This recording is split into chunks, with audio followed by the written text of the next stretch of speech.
Hi, how are you today? Hope you are doing fine. In today's video, we are going to talk about the stress that our students have to go through.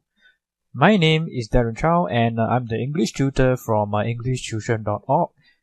You can go to the website to learn about me and about the work that I do. I'll leave the links in the video description below. Now, so when we talk about stress, the first thing that comes to mind are the stressors. Now, stressors are the types of events or any activity that causes stress in our lives. And not just children experience stress, right? Adults also experience stress. So let's take a look at some of the events or activities that cause stress to a child's life. Okay, they are very young.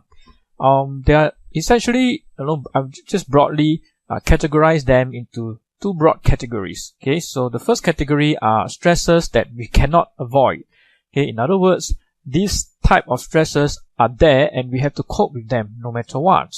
Okay, and the other categories are stressors that we can avoid because we have a certain amount of control over the lifestyle that we want, okay, or the activities that we want to do for the day.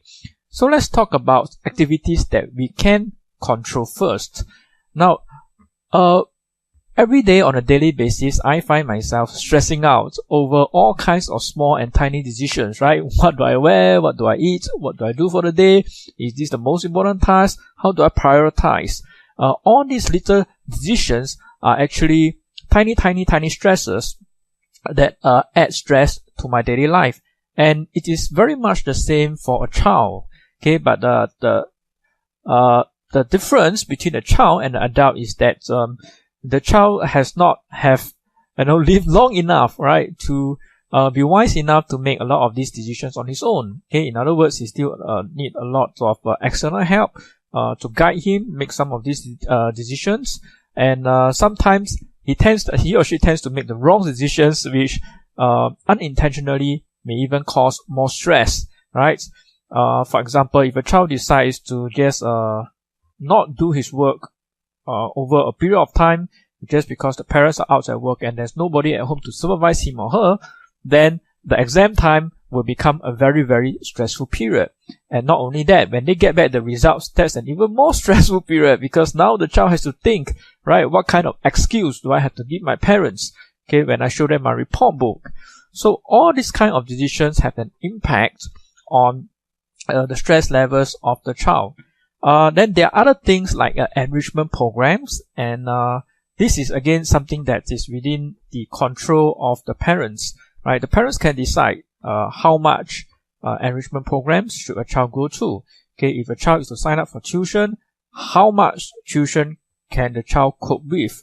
Okay, will back-to-back tuition be counterproductive?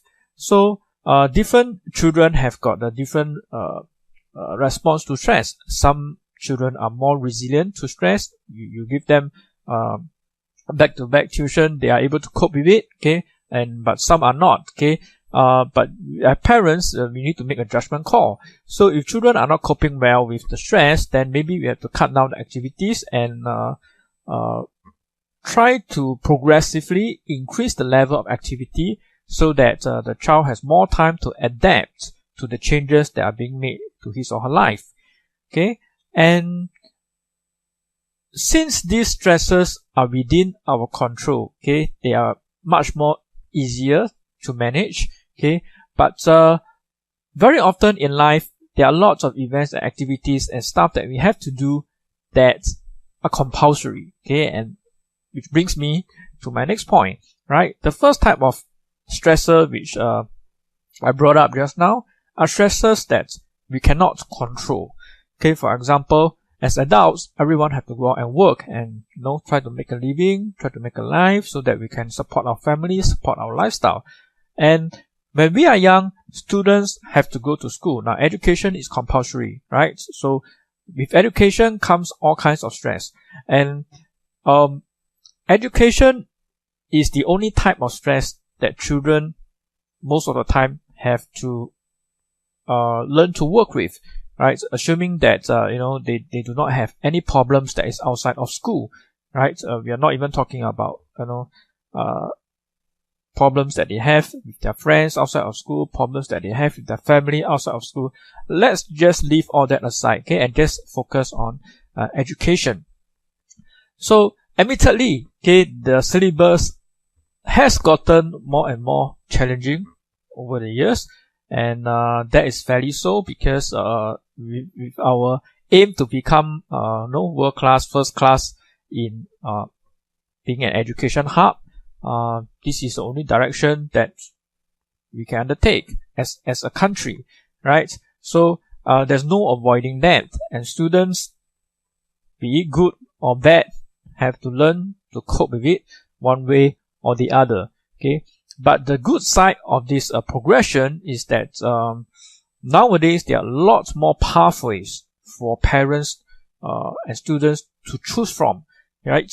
My time, if you can't study, you probably most likely end up in a vocational institute, okay, which is actually essentially a skills training school, okay, that help to equip the students with some technical skills, and hoping that they will be able to put these skills to good use when they join the workforce after they graduate, right? But that's pretty much the only path, okay. But in today's terms, right, the vocational institute, the VI, okay, has been changed. Okay, the name has been changed to ITE. And back in my days, when you join a vocational institute, you can't qualify, or you're not eligible, okay, to pursue any tertiary education.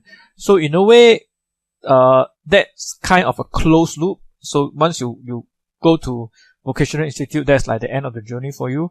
And that's not very good because it's not congruent to what we want to say to our students, because we are trying to encourage lifelong learning, but yet we are closing the loop and closing the access to higher forms of education.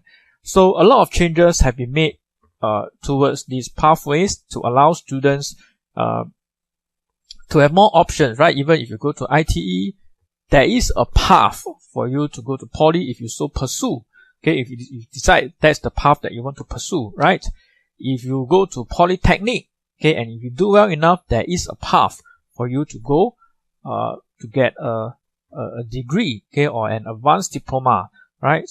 So these pathways are there, okay, and hopefully with these pathways in place, they can actually help students to remove some stress. So we won't be like, going like, okay, if I don't make it to this course or to this school, or if I don't make a certain cut-off point, then I'm dead, right? I've absolutely no hope. I cannot pursue any higher education, right? Which is not true at all. So students have these options, right? But personally, what I think about the stress that students have these days, okay, no doubt that the syllabus have gotten more and more difficult, but I have seen many students are actually very intelligent, okay, they have a lot of potential, okay, and I think they are coping fairly well, even with, the increased difficulty in the syllabus. So I think that's the right move by our leaders, right, the Ministry of Education, that they have decided to make the syllabus more challenging, because I think there's untapped potential there, right? When we raise the bar, okay, we find that suddenly we can accomplish something, we can accomplish a higher standard, right? We continually challenge ourselves. We find ways to try and overcome those challenges, right? And I think that's a good thing. And young children are very resilient to stress. And I think with all the stress that they have to cope with, I see it as a good opportunity for them to learn other life skills along the way, right? For example, they learn to better organize their stuff so that they can take on more workload, okay? They learn more about time management. They learn more about discipline, because if they don't, they can't cope with the challenges that are being piled on them, right? So the kind of, in a way, force them to learn some pretty useful skills that they can equip themselves with, and will be of good use to them for the rest of their lives. And so stress itself can be a good thing, okay? The only side that we have to be wary of is it too much for a child, okay? Are there signs and symptoms that that the child is showing that we should be concerned about. Okay, for example, the child is always very depressed, or always look very unhappy, start to have health issues, cannot sleep properly, not able to concentrate well in class. So all these are symptoms that that all teachers, tutors, and parents should be looking out for in a child.